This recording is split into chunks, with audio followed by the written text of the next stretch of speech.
Welcome to our channel PR English Adda. Sir మన PR English అడ్డాలో AP hostel welfare ఆఫీసర్కి సంబంధించినటువంటి ఈ యొక్క పేపర్ 2 ఎడ్యుకేషన్ యొక్క విశేషాంశాలన్నీ కూడా అప్లోడ్ చేయడం జరుగుతూ ఉంది.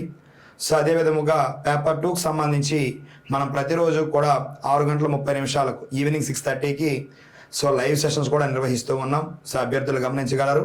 మరి ఈ సెషన్లో మనం గతంలో ఇచ్చినటువంటి కొన్ని ప్రశ్నలకు సమాధానం చేసే ప్రయత్నం చేద్దామండి. ఒకసారి కంటెంట్ పరిశీలించినట్లయితే సరే కంటెంట్కి వెళ్ళే ముందు చూడండి sir. AP hostel welfare officer సంబంధించి 26-27 టార్గెట్గా సో కంప్లీట్ కోర్స్ అనేది లాంచ్ చేయడం జరిగింది మన అకాడమీ వారు.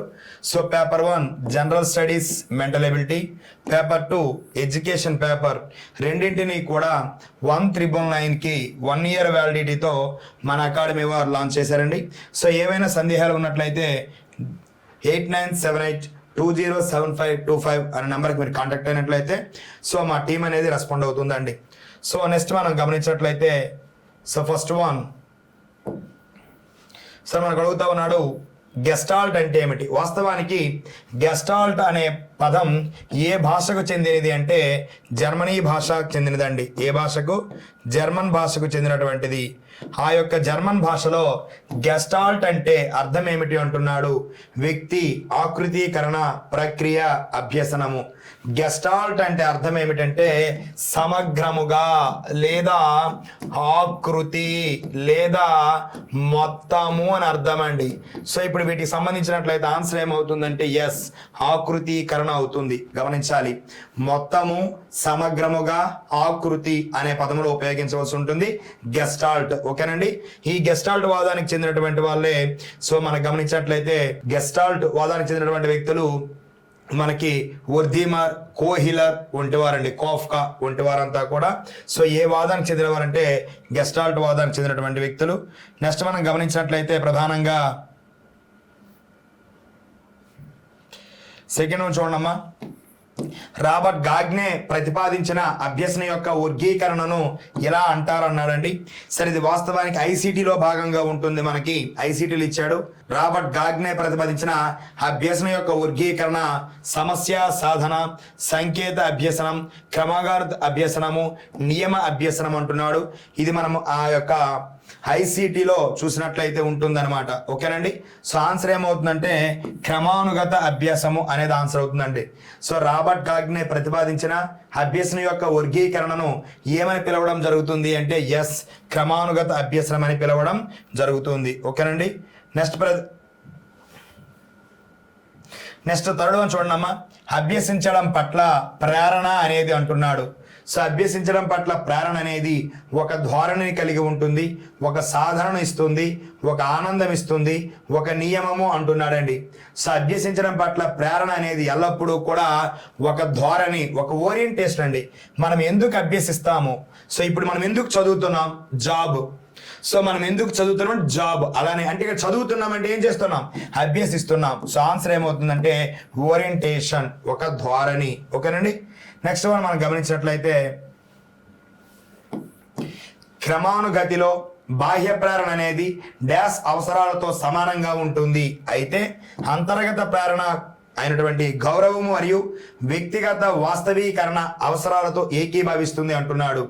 సో ఇక్కడ ఈ క్రమానుగతిలో బాహ్య ప్రేరణ అనేది ఎవరి యొక్క అవసరాలతో సమానంగా ఉంటుంది అంటున్నాడు. సామాజిక, భౌతిక, భద్రత, వ్యక్తిగత అంటున్నాడండి. అంటే ఈ బాహ్య ప్రేరణ అనేది దేనికి సంబంధించినది అని అడుగుతా ఉన్నాడు. సో బాహ్య ప్రేరణ ఎల్లప్పుడూ కూడా దేనికి సంబంధించినది అంటే భద్రతాపరమైనది. ఏదండి? బాహ్య ప్రేరణ, భద్రత, అవుట్పుట్ అనేది రావడం జరుగుతుంది. సి అనేది ఆన్సర్ అవుతుందండి. నెక్స్ట్ వన్ మీరు గమనించినట్లయితే ఫిఫ్త్ వన్, అభ్యసించడంలో డాష్ పద్ధతి సరైన సమాధానానికి ప్రాముఖ్యతనిస్తుంది అంటున్నాడండి. సో అభ్యసించడంలో అంటే అభ్యసనము, లెర్నింగ్ ప్రాసెస్లో ఏ పద్ధతి సరైన సమాధానానికి ప్రాముఖ్యతనిస్తుంది? శాఖీయ కార్యక్రమము, రేఖీయ కార్యక్రమము, ఉద్దీపన, ప్రతిస్పందన. సో ఇక్కడ అభ్యసనలో ఈ యొక్క ఉద్దీపన ప్రతిస్పందన ఉంటాయండి. అంటే ప్రతి ఉద్దీపనకు ఒక ప్రతిస్పందన రావచ్చు. అయితే ఉద్దీపనకు సరైనటువంటి ప్రతిస్పందన వస్తుందంటే గ్యారంటీ ఇవ్వలేము. కాబట్టి రెండు కాదు. ఎందుకు? వాడు సమాధానానికి సరైనటువంటి అంటున్నాడు, అండర్లైన్ చేయాలి, కరెక్ట్ అంటున్నాడు. సో శాఖీయ కార్యక్రమము రేఖీయ కార్యక్రమం అంటే ఇలా ఉంటుందండి. ఒక చట్టము తర్వాత మరో చట్టానికి ప్రవేశించడం జరుగుతుంది. శాఖీయ అంటే ఇలా ఉంటుందండి. సో ఇలా ఆప్షన్స్ ఉండవచ్చు. ఇలా వెళ్ళాము అంటే అది సరైనటువంటి పద్ధతి కాదు. ఒక అంశము తర్వాత మరొక అంశాన్ని వెళ్ళినప్పుడే సరైన విధానంగా ఉంటుంది. అది ఎక్కడ ఉంటుంది అంటే రేఖీయ కార్యక్రమ అభ్యసన బోధనలో ఉంటుంది అండి. సో 5th వన్ ఆన్సర్ ఏమవుతుందంటే బి అనేది ఆన్సర్ అవుతుందండి. నెక్స్ట్ వన్ చూడమ్మా, 6వ బిట్టు. బోధించడం అంటే విద్యార్థులను అభ్యసనంలో నిమగ్నం చేయడమే. కాబట్టి బోధించడంలో డ్యాష్ ఉపాధ్యాయునికి ఒక సవాలు అంటున్నాడు. అంటే బోధన జరగాలి అంటే విద్యార్థి ఉపాధ్యాయు ఇద్దరు కూడా పరస్పరముగా పాల్గొనాలి. ఇలా పాల్గొనాలి అంటే ఉపాధ్యాయుడు ఎంత మేరకు కష్టపడుతున్నాడో విద్యార్థి కూడా ఆ స్థాయిలో రెస్పాన్స్ ఇచ్చినప్పుడే ఉపాధ్యాయుడు దాన్ని బెస్ట్గా తీసుకువెళ్ళగలడు. దానిలో టైం టేబుల్ ఉండాలా, బోధన మరియు నేర్చుకోవడానికి ఆనందదాయకంగా ఉండాలా, క్రమశిక్షణ కాపాడాలా, విద్యార్థులకు మూల్యాంకనం చేయాలని అంటున్నాడండి. గమనించాలి, ఇక్కడ ఏ అంశం అనేది ఈ యొక్క ఉపాధ్యాయునికి సవాలు విసురుతుంది అంటున్నాడు. సో ఇక్కడ అంటే పిల్లవాడు పేషెంట్గా వినాలి. సో క్లియర్గా మనం చెప్పిన దాన్ని వాడు అబ్జర్వ్ చేసుకోవాలి. ఎప్పుడు అబ్జర్వ్ చేసుకుంటాడు?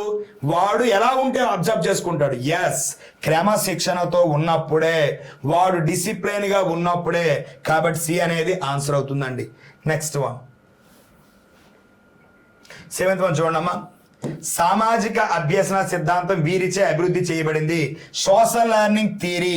Yes, Albert Bandura, Skinner, Ivan Pavlov, Maslow ఆత్మభావన సిద్ధాంతం లేదా అవసరాల సిద్ధాంతం, ఇవాన్ పావ్లో ప్రవర్తనవాద సిద్ధాంతంలో శాస్త్రీయ నిబంధన, బిఎఫ్ స్కిన్నర్ కూడా ప్రవర్తనవాద సిద్ధాంతానికి చెందినటువంటి వ్యక్తియే.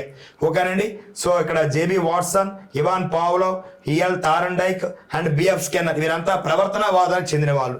మనకు అడిగింది సోషల్ లెర్నింగ్ కాబట్టి ఆన్సర్ ఏమవుతుందంటే ఆల్బర్ట్ బండూరా. అవునండి, ఆల్బర్ట్ బండూరా. సో ఆన్సర్ ఏమవుతుంది? ఏ అనేది ఆన్సర్ అవుతుంది. నెక్స్ట్ వన్ 8th వన్ చూడండమ్మా. వ్యక్తికి ప్రత్యేకతను అందించే ప్రత్యేక లక్షణాన్ని డాష్ లక్షణం అంటాడు.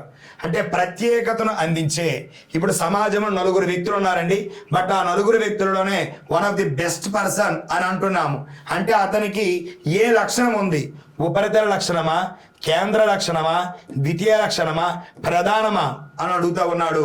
సో అంటే నలుగురిలోని కూడా డిఫైన్ చేయడంలో అతనికి మాత్రమే ఉన్నటువంటి లక్షణం ఉంది. ఆ లక్షణం మనకి ఎవరికి లేదు. అది ఏమవుతుంది? ప్రధాన అంశం అవుతుంది. గమనించాలి ఎప్పుడు కూడా.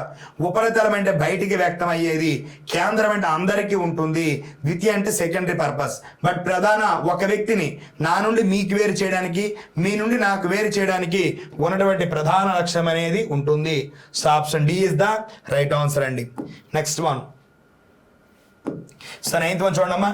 నిశ్చేత అనేది దీనికి చెందిన వ్యక్తిత్వ కోణము అంటున్నాడు. నిశ్చేత అనేది దేనికి చెందినటువంటి వ్యక్తిత్వ కోణము? అంతర్ముఖులు, అంగీకరించగలగటం, బహిర్ముఖులు, మనస్సాక్షి అంటున్నాడు. సో అసర్సినేటివ్స్. సో ఇక్కడ ప్రార్థించినట్లయితే అంతర్ముఖులు ఏ విషయాన్ని బయటికి చెప్పరండి. సో అంగీకరించే ధోరణి కూడా ఉండరు. మనస్సాక్షి ఎక్కువ అంతర్ముఖులకు ఉంటుంది. సో ఆన్సర్ ఏమవుతుంది అంటే సి అవుతుందండి. బహిర్ముఖులు అనేది అవుతుంది.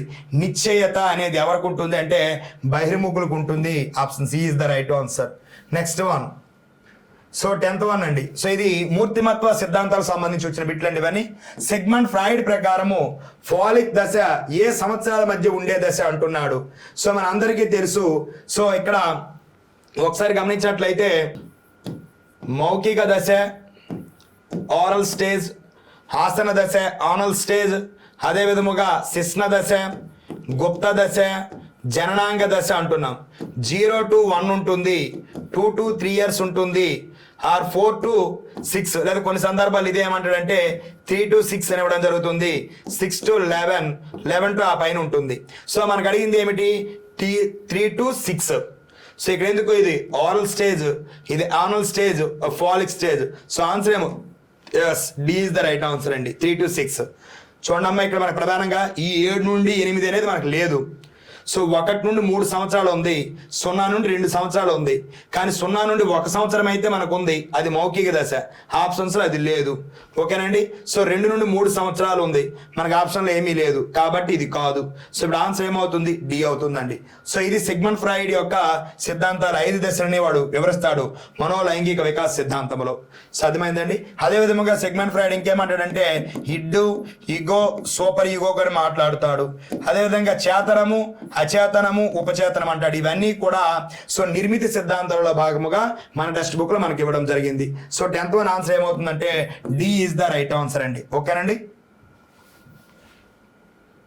సార్ ఒకసారి గమనించండి, మన అకాడమీ వారు ఏపీ హాస్టల్ వెల్ఫేర్ ఆఫీసర్ సంబంధించి కంప్లీట్ కోర్స్ లాంచ్ చేయడం జరిగిందండి. Paper 1 and paper 2 both papers are 1 year వ్యాలిడిటీతో 1999 కోర్స్ని ఆఫర్ చేయడం జరుగుతుంది. ఓకేనండి. So thank you so much అండి.